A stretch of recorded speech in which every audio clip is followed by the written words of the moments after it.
शिकारपुर में राजा विश्व प्रताप राज किया करते थे। वो बड़े ही शूरवीर और पराक्रमी राजा थे। राजा विश्व प्रताप का एक पुत्र था जिसका नाम राजकुमार उदित था। राजकुमार उदित अब बड़े हो चुके थे। महाराज को उनके विवाह की बहुत चिंता रहती थी। एक दिन महाराज अपने मंत्री को बुलाकर बोले, मंत्री जी, राजकुमार उदित अब विवाह के योग्य हो चुके हैं। आप उनके लिए एक अच्छी सी राजकुमारी ढूंढना शुरू कर दीजिए। योग्य राजकुमारी मिलते ही हम राजकुमार का विवाह करा देंगे। तभी राज दरबार में उपस्थित जग्गू बोला, लेकिन राजकुमार को विवाह करने के लिए राजकुमारी की क्या आवश्यकता? भला विवाह के लिए तो जश्न और खाने पीने की आवश्यकता होती है ना। जग्गू की बात को सुनकर दरबार में उपस्थित सभी दरबारी हंसने लगे और उसकी बात पर मंत्री जी बोले, आपने सही कहा महाराज। आसपास के राज्यों में मैं आज ही खबर भेज देता हूँ और जैसे ही हमें राजकुमार की पसंद की राजकुमारी मिलेंगी हम उनका विवाह करा देंगे। ऐसा कहकर मंत्री जी आसपास के राज्य में सूचित कर देते हैं कि राजकुमार उदित का विवाह करना है। अगले दिन राजा सुजान माल अपनी पुत्री सरला को लेकर वहां आ जाते हैं। राजकुमार सरला को देखकर कहते हैं, पिताजी, मैं जिस स्त्री को अपनी जीवन संगिनी के रूप में देखना चाहता हूँ शायद वो ये नहीं, तो कृपया करके आप इन्हें जाने के लिए कह दीजिए। कोई बात नहीं राजकुमार, जब तक आपकी पसंद की राजकुमारी नहीं मिलेगी हम आपका विवाह नहीं करेंगे। महाराज ने राजा सुजान को मना कर दिया। राजा सुजान वहाँ से चले गए। इसी तरह एक के बाद एक कई राजा अपनी राजकुमारी के साथ राजकुमार उदित से विवाह करवाने के लिए वहाँ पर आए, परंतु राजकुमार ने हर किसी में कोई न कोई कमी निकालकर उन्हें मना कर दिया। महाराज को इस बात की बहुत चिंता थी। मंत्री जी, समझ नहीं आ रहा कि राजकुमार को आखिर किस तरह की स्त्री से विवाह करना है। उन्हें एक से बढ़कर एक राजकुमारियां हमने दिखाई, परंतु उन्होंने सभी को कुछ न कुछ बहाना बनाकर मना कर दिया। आप सही कह रहे हैं महाराज, परंतु इसमें इतनी चिंता करने वाली कोई बात नहीं है। राजकुमार जिसे भी अपनी जीवन संगिनी के रूप में चुनेंगे वो बहुत अच्छी होगी। आप चिंता न करें महाराज। जहाँ एक तरफ महाराज को राजकुमार के विवाह की चिंता थी, वहीं दूसरी तरफ राजकुमार को भी अपने लिए योग्य जीवन संगिनी मिलने की चिंता थी। वो अक्सर अपने मन में सोचा करते थे, पिताजी ने मुझे इतनी सारी राजकुमारियां दिखाई, परंतु मुझे कोई भी राजकुमारी पसंद नहीं आई। मैंने तो कोई भी ऐसी स्त्री देखी ही नहीं जो मेरे मन के द्वार में सीधे उतर जाए। ना जाने वो स्त्री कहाँ होगी जो मेरी जीवन संगिनी बनेगी, और जब तक वो स्त्री मुझे मिल नहीं जाती तब तक मैं विवाह नहीं करूंगा। परंतु मैं पिताजी को क्या जवाब दूंगा? हे भगवान, अब तू ही मेरी मदद कर। अगले दिन राजकुमार जंगलों की सैर पर निकले। अभी काफी देर जंगलों की सैर करते रहे। राजकुमार जंगलों की सैर करके लौट ही रहे थे, तभी अचानक उनकी नजर एक स्त्री पर गई जो लकड़ी का गट्ठर सर पर उठाई जा रही थी। उन्होंने देखा कि वो लड़की बहुत ही सुंदर थी। साधारण कपड़ों में भी वो किसी राजकुमारी की तरह लग रही थी। राजकुमार सोच रहे थे कि वो ऐसी ही स्त्री से विवाह करना चाहते हैं। राजकुमार उसके बारे में सोच ही रहे थे, तभी राजकुमार ने देखा कि उसका पैर एक पत्थर से टकराया और वो गिर गई। राजकुमार दौड़कर उसके पास आए और उसे उठाया। फिर बोले, आप ठीक तो है ना? जी हाँ, मैं ठीक हूँ, आपका बहुत बहुत शुक्रिया। ऐसा कहकर स्त्री ने लकड़ी का गट्ठर उठाकर फिर से अपने सर पर रख लिया और चलने लगी, परंतु पैरों में चोट लगी होने की वजह से वो ठीक से चल नहीं पा रही थी। इस पर राजकुमार बोले, सुनिए, आपकी लकड़ी के गट्ठर को मुझे दे दीजिए और आप भी मेरे घोड़े पर बैठ जाइए। मैं आपको और आपकी लकड़ी के गट्ठर को आपके घर तक छोड़ देता हूँ। नहीं नहीं, मैं स्वयं ही चली जाऊंगी, आपको कष्ट करने की कोई जरूरत नहीं है। मैं इस राज्य का राजकुमार हूँ और आपकी मदद करना मेरा कर्तव्य है, और राज्य का राजकुमार होने के नाते आप मुझ पर विश्वास भी कर सकती हैं। मेरा आपसे अनुरोध है कि कृपया करके इन लकड़ियों के साथ मेरे घोड़े पर बैठ जाइए। मैं आपको आपके घर तक सही सलामत पहुंचा दूंगा। राजकुमार उदित की बात सुनकर प्रेमलता अपनी लकड़ियों के साथ राजकुमार के घोड़े पर बैठ जाती है। राजकुमार प्रेमलता को उसकी लकड़ियों सहित उसके घर के बाहर पहुंचा देते हैं। प्रेमलता राजकुमार को धन्यवाद देती है और फिर राजकुमार कहते हैं, क्या तुम यहीं रहती हो इस झोपड़ी में? जी राजकुमार, मैं यहीं रहती हूँ। क्या तुम यहाँ अकेली रहती हो? नहीं राजकुमार, मेरा नाम प्रेमलता है और मैं अपनी बूढ़ी माँ के साथ यहाँ रहती हूँ। लकड़ियाँ काटकर उन्हें बेचकर मैं अपने घर का खर्चा चलाती हूँ। अच्छा राजकुमार, अब मैं चलती हूँ। मेरी माँ मेरा इंतजार कर रही होगी और शाम हो रही है। आप भी घर चले जाइए। ऐसा कहकर प्रेमलता वहाँ से चली जाती है और राजकुमार उदित अपने घर आ जाते हैं। राजकुमार उदित को प्रेमलता से प्रेम हो जाता है। वो बार बार उसी के बारे में सोच रहे थे। राजकुमार ने अपने मन में फैसला किया। प्रेमलता ही वही स्त्री है जिसे मैं अपनी जीवन संगिनी के रूप में देखना चाहता हूँ। पिताजी ने मुझे कई राजकुमारियां दिखाई, परंतु मेरे मन को कोई भी नहीं छू सकी। पर प्रेमलता ने एक ही मुलाकात में मेरे मन को छू लिया। मैं उसी से विवाह करना चाहता हूँ। मैं कल ही प्रेमलता से मिलकर उसे ये बता दूंगा। अगले दिन राजकुमार प्रेमलता के घर के बाहर पहुँच गए। प्रेमलता एक पेड़ के नीचे बैठी हुई राजकुमार को देखकर बोली, राजकुमार, आपका यहाँ आना कैसे हुआ? प्रेमलता, मैं तुम्हें ये बताना चाहता हूँ कि मुझे तुमसे प्रेम हो गया है और मैं तुमसे विवाह करना चाहता हूँ। राजकुमार, ये आप क्या कह रहे हैं? आप जानते भी हैं आप एक राजकुमार हैं और मैं एक गरीब लड़की। भला मेरा और आपका क्या मेल? क्यों नहीं हो सकता हमारा मेल? तुम मुझे अपनी जीवन संगिनी के रूप में पसंद आई हो और मैं विवाह भी तुमसे ही करूंगा। परंतु राजकुमार, महाराज इस बात के लिए कभी तैयार नहीं होंगे। तुम उनकी चिंता मत करो प्रेमलता, मैं उन्हें मना लूंगा, परंतु मैं विवाह तुमसे ही करूंगा और मुझे पूर्ण विश्वास है कि तुम भी मुझे पसंद करती हो। आप सत्य कह रहे हैं राजकुमार। पसंद तो मैं भी आपको करती हूँ, परंतु मैं किसी राजकुमार की पत्नी बनने का सपना नहीं देख सकती, क्योंकि मैं एक साधारण लड़की हूँ और राजकुमार की पत्नी तो राजकुमारियाँ बनती हैं। ऐसी कोई बात नहीं है प्रेमलता, मैं तुमसे ही विवाह करूंगा। अच्छा, अभी मैं चलता हूँ। मैं जल्दी ही तुमसे विवाह करने के लिए तुम्हारे पास आऊंगा। और फिर राजकुमार अपने पिताजी के पास पहुँचे और बोले, पिताजी, मैंने अपने लिए जीवन संगिनी पसंद कर ली है। ये तो बहुत ही खुशी की बात है राजकुमार उदित। बताइए, किस राज्य की राजकुमारी के भाग्य चमक उठे हैं जिसे आपने पसंद किया? नहीं माताजी, वो किसी राज्य की राजकुमारी नहीं, बल्कि एक साधारण लकड़ी बेचने वाली लड़की है। क्या? ये आप क्या कह रहे हैं राजकुमार? एक साधारण सी लकड़ी बेचने वाली लड़की, वो भी इस राज्य की राजवधू बनेगी? नहीं नहीं, ऐसा कभी नहीं हो सकता। क्यों नहीं हो सकता पिताजी? प्रेमलता मुझे बहुत पसंद है और मैं उसी से विवाह करूंगा। नहीं राजकुमार, मैं आपको किसी भी साधारण लड़की से विवाह करने की अनुमति नहीं दे सकता। पिताजी, प्रेमलता बहुत ही सुंदर, सुशील और गुणवान है। वो हमारे राज्य में वधू बनकर आएगी तो ये हमारे राज्य के लिए गौरव की बात होगी। और रही बात उसके साधारण होने की, तो वो जब इस राज्य की वधू बन जाएगी तो वो साधारण नहीं रहेगी। जो भी हो उदित, पर राजा होने की कुछ मर्यादाएं हैं और मैं उन मर्यादाओं के विपरीत नहीं जा सकता। इसीलिए तुम्हें विवाह तो किसी राजकुमारी से ही करना होगा।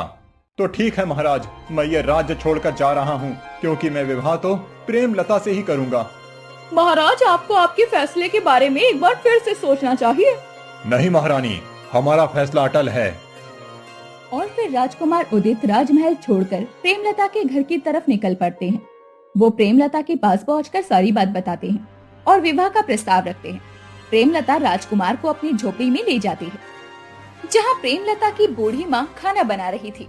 राजकुमार प्रेमलता की माँ को प्रणाम करते हैं और उन्हें सारी बात बता देते हैं। राजकुमार, अगर आप मेरी पुत्री से विवाह करना चाहते हैं तो मैं आपको रोकने का अधिकार नहीं रखती, क्योंकि आप इस राज्य के राजकुमार हैं। परंतु क्या आप राजमहल को छोड़कर हमारे साथ एक साधारण जीवन बिता पाएंगे? क्यों नहीं माँ, मैं प्रेमलता से विवाह करने के लिए राज्य छोड़कर आया हूँ और उससे विवाह करने के लिए मैं कुछ भी कर सकता हूँ। प्रेमलता की माँ राजकुमार की बात सुनकर बहुत प्रसन्न हुई और फिर राजकुमार उदित ने एक मंदिर में प्रेमलता से विवाह कर लिया। अब राजकुमार उदित प्रेमलता की झोपड़ी में उसके साथ रहने लगे। वो एक साधारण मनुष्य की तरह हर दिन अपनी पत्नी के साथ लकड़ियां काटकर गांव में बेचा करते और उनसे मिले पैसों से अपना जीवन चलाया करते। उनके विवाह को कुछ ही दिन हुए थे, तभी प्रेमलता की माँ की मृत्यु हो जाती है। अब प्रेमलता और राजकुमार उदित दोनों ही उस झोपड़ी में रहा करते थे। दूसरी तरफ राजकुमार के जाने से महाराज बहुत दुखी थे। आज वो महारानी के साथ बाग में घूमने निकले थे, तभी सामने जग्गू एक गड्ढा खोद रहा था। महारानी उसे देखकर बोली, अरे जग्गू, तुम यहाँ पर गड्ढा क्यों खोद रहे हो? वो इसीलिए महारानी क्योंकि मैंने सुना है सब्र का फल मीठा होता है। तो बस मैं सब्र का बीज ढूंढकर लगाऊंगा और उसे इस गड्ढे में लगाऊंगा, फिर जल्दी ही वो फल उग जाएगा और मैं उसे खाऊंगा क्योंकि मुझे मीठा फल खाना पसंद है। राजा और रानी जग्गू की बात सुनकर हंसने लगे। राजकुमार को गए काफी समय बीत चुका था, परंतु महाराज और महारानी उन्हें भूल नहीं पाए थे। एक दिन महाराज और महारानी अपने कक्ष में चिंतित अवस्था में बैठे थे। तभी मंत्री जी ने आकर उन्हें सूचना दी। महाराज, एक बहुत बुरी खबर है। सुजानगढ़ के राजा वीरभद्र ने हमारे राज्य पर हमला कर दिया है। यदि ऐसी बात है तो युद्ध की तैयारी की जाए। और फिर दोनों राजाओं के बीच घमासान युद्ध होता है। इस युद्ध में राजा विश्व प्रताप पराजय हो जाते हैं और राजा वीरभद्र राजा विश्व प्रताप और उनकी रानी दोनों को बंदी बनाकर कारावास में डाल देते हैं और स्वयं सिंहासन पर बैठकर उस राज्य पर राज करने लगते हैं। कारावास के अंदर राजा विश्व प्रताप अपनी पत्नी से कहते हैं, महारानी, आज मुझे मेरे पुत्र की बहुत याद आ रही है। अगर वो मेरे साथ होता तो शायद हम ये राज्य कभी नहीं हारते। हाँ महाराज, आपने तो मेरे मुंह की बात छीन ली। मैं भी यही सोच रही थी। हमें हमारे पुत्र को अपने पास रखना चाहिए था। भले ही हमारे पुत्र ने हमारी मर्जी के खिलाफ विवाह किया, परंतु है तो वो हमारा पुत्र ही ना। आप सही कहती हैं महारानी। काश हमारे पुत्र को हमारी हालत के बारे में पता चल जाए। हमारा पुत्र इतना शूरवीर है कि उसके सामने राजा वीरभद्र को नतमस्तक होना ही पड़ेगा। आप सही कह रहे हैं महाराज। हमारे पास केवल इंतजार करने के अलावा अब कोई मार्ग नहीं। जहाँ एक तरफ राजा विश्व प्रताप और महारानी दोनों अपने पुत्र के विषय में सोचकर चिंतित थे, वहीं दूसरी तरफ राजा वीरभद्र सिंहासन पर बैठकर दुष्टता से शासन कर रहा था। राजा वीरभद्र राज्य में किसी तरह का इंसाफ नहीं करता था। उसके राज्य में बेईमानियां बढ़ती जा रही थी। राज्य के लोग आपस में बात कर रहे थे। देख रही हो बहन, आजकल राज्य में हर चीज कितनी महंगी होती जा रही है। हाँ बहन, जब से ये नया राजा आया है तब से तो राज्य की दशा ही खराब होती जा रही है। हमारे महाराज तो बहुत अच्छे थे, पर सुना है इस नए राजा ने उन्हें कैद कर लिया है। हाँ बहन, सुनने में तो यही आया है। महाराज का पुत्र भी तो उनके पास नहीं है। शायद अगर राजकुमार होते तो महाराज की ऐसी दशा नहीं होती। अब भगवान ही जाने क्या होगा। वो लोग बातें कर रहे थे कि तभी वहाँ जग्गू आ जाता है। जग्गू को देखकर वो औरत कहती है, अरे जग्गू, यहाँ तुम अपने हाथों में क्या लेकर जा रहे हो? ये कद्दू की सब्जी है, आज मैंने खाने में बनाई थी। हाँ जग्गू, लेकिन तुम इसे कहाँ लेकर जा रहे हो?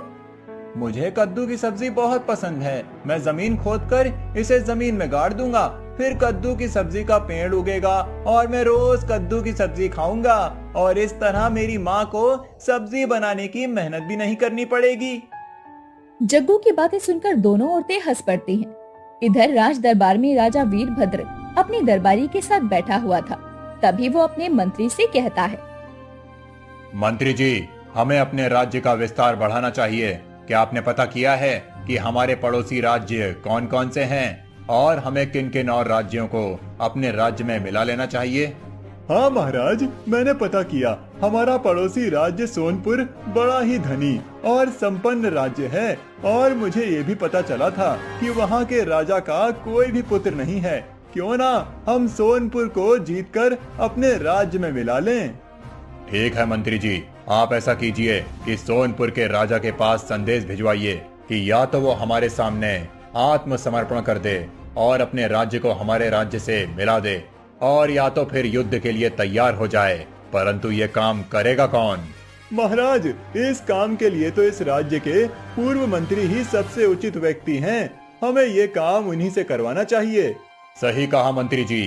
पूर्व मंत्री सोमनाथ जी, आप हमारा संदेश लेकर पड़ोसी राजा के पास जाइए और उन्हें हमारा संदेश सुनाइए। जो आज्ञा महाराज, आज चला जाता हूँ। इसके बाद मंत्री सोमनाथ महाराज वीरभद्र का संदेश लेकर पड़ोसी राज्य पहुंचते हैं।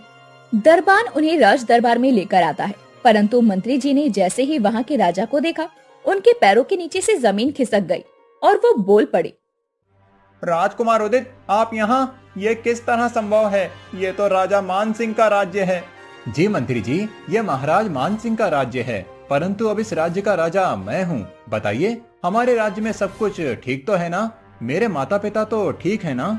नहीं नहीं राजकुमार, हमारे राज्य में तो कुछ भी ठीक नहीं है। ये आप क्या कह रहे हैं मंत्री जी? क्या हुआ है? महाराज, आपको अपने पिता को छोड़कर नहीं जाना चाहिए था। आपके जाने के बाद राज्य के हालात बहुत खराब हो गए हैं।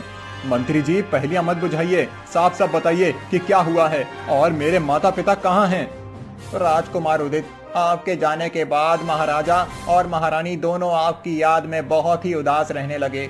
इसीलिए महाराज ने अपनी सेना पर ज्यादा ध्यान नहीं दिया और हमारी सेना के सैनिक कम हो गए। उसके बाद पड़ोसी राज्य के भ्रष्ट राजा वीरभद्र ने हमारे राज्य पर हमला कर दिया और महाराज को परास्त करके महाराज और महारानी को बंदी बना लिया।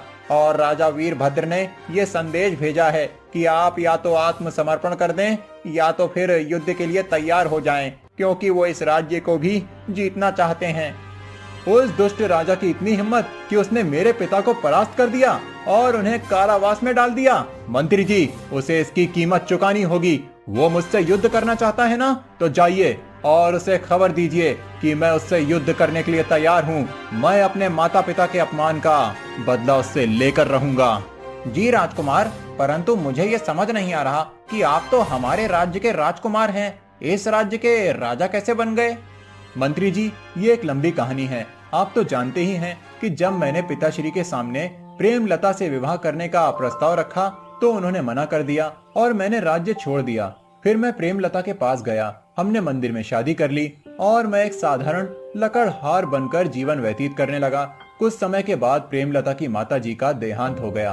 अब घर में केवल हम दोनों ही बचे थे। एक दिन की बात है, हम दोनों जंगल से लकड़ियां काटकर बेचने के लिए जा रहे थे। तभी रास्ते में हमें कोई घुड़सवार आता हुआ दिखाई दिया। वो घुड़सवार हमारे पास आते ही गिर गया। प्रेमलता ने उसे देखकर मुझसे कहा, देखिए राजकुमार उदित, पहनावे से तो ये कोई राजा लगते हैं। और देखो ना, लगता है इन्हें किसी जंगली जानवर ने काट लिया है। ये घायल भी हैं। हाँ प्रेमलता, तुम सही कह रही हो। हम इन्हें अपने घर ले चलते हैं, इन्हें उपचार की आवश्यकता है। उसके बाद हम दोनों ने उठाकर अपने घर ले आए और उन्हें लेटा दिया। फिर प्रेमलता जंगल से जड़ी बूटियां लेकर आई और उसे घिसकर उनके जख्मों पर लगा दिया। वो व्यक्ति अभी भी बेहोश था। मैं और प्रेमलता सारी रात उनका ख्याल रखते रहे। कभी लेप लगाते तो कभी उन्हें पानी पिलाने का प्रयत्न करते तो कभी उनके हाथ पांव मलते। इसी तरह सुबह हो गई और वो व्यक्ति होश में आए और होश में आते ही बोले, हे भले मानस, कौन हो आप लोग जो मेरी इतनी सेवा कर रहे हैं? हम इसी जंगल में रहते हैं। कल आप अपने घोड़े से आ रहे थे और अचानक से गिरकर बेहोश हो गए और फिर हमने देखा कि आपके पैरों में जख्म भी है, इसीलिए हम आपको अपने घर ले आए। आप कौन हैं? मैं पड़ोसी राज्य का राजा सूर्यभान हूँ। मैं जंगल में शिकार के लिए आया था और हिरण का पीछा करते करते मैं जंगल में काफी अंदर निकल गया था और फिर जब मैंने पीछे मुड़कर देखा तो मेरे सारे सैनिक पीछे छूट गए थे। मुझे कोई भी दिखाई नहीं दे रहा था। तभी अचानक से मुझ पर सामने से एक शेर ने हमला कर दिया। मैंने अपनी तलवार लेकर उससे युद्ध किया और उसे मार दिया, परंतु इस युद्ध में उसने मेरे पैर काट दिए थे और मेरे पैर जख्मी हो गए थे। मैं अपने घर की तरफ वापस जा रहा था, तभी रास्ते में गिरकर बेहोश हो गया। ठीक है महाराज, अब आप स्वस्थ हैं और अपने घर जा सकते हैं। आप दोनों का बहुत बहुत शुक्रिया। आप दोनों इतने घने जंगल में अकेले ही रहते हैं? जी महाराज। फिर उदित ने महाराज सूर्यभान को अपनी सारी कहानी सुनाई। ये सब सुनकर महाराज सूर्यभान बोले, राजकुमार उदित, अगर आप बुरा न मानो तो मैं आपको कुछ कहना चाहता हूँ। निश्चित होकर कहिए महाराज। राजकुमार उदित, मेरी कोई संतान नहीं है और मेरी पत्नी महारानी लीलावती का वर्षों पहले स्वर्गवास हो गया और मेरी भी तबीयत अब ठीक नहीं रहती है। इसीलिए अपने राज्य का कार्यभार संभालने के लिए मुझे एक योग्य युवक की तलाश थी। तुम दोनों मेरे साथ चलो। मैं तुम्हारा राज्याभिषेक करके तुम्हें महाराज और महारानी बनाना चाहता हूँ, ताकि मैं अपनी जिम्मेदारियों से मुक्त होकर जीवन का अंतिम समय सुकून से काट सकूं। मना मत करना, मुझे तुम्हारी बहुत जरूरत है। इसके बाद मैं और प्रेमलता महाराज के साथ उनके राज्य चले गए। महाराज ने हम दोनों का राज्याभिषेक कर दिया और मैं राजा बनकर राज्य के कामकाज को संभालने लगा। प्रेमलता भी मेरी मदद करने लगी। कुछ ही दिनों बाद महाराज की तबीयत बहुत बिगड़ गई और जल्दी ही उनका निधन हो गया।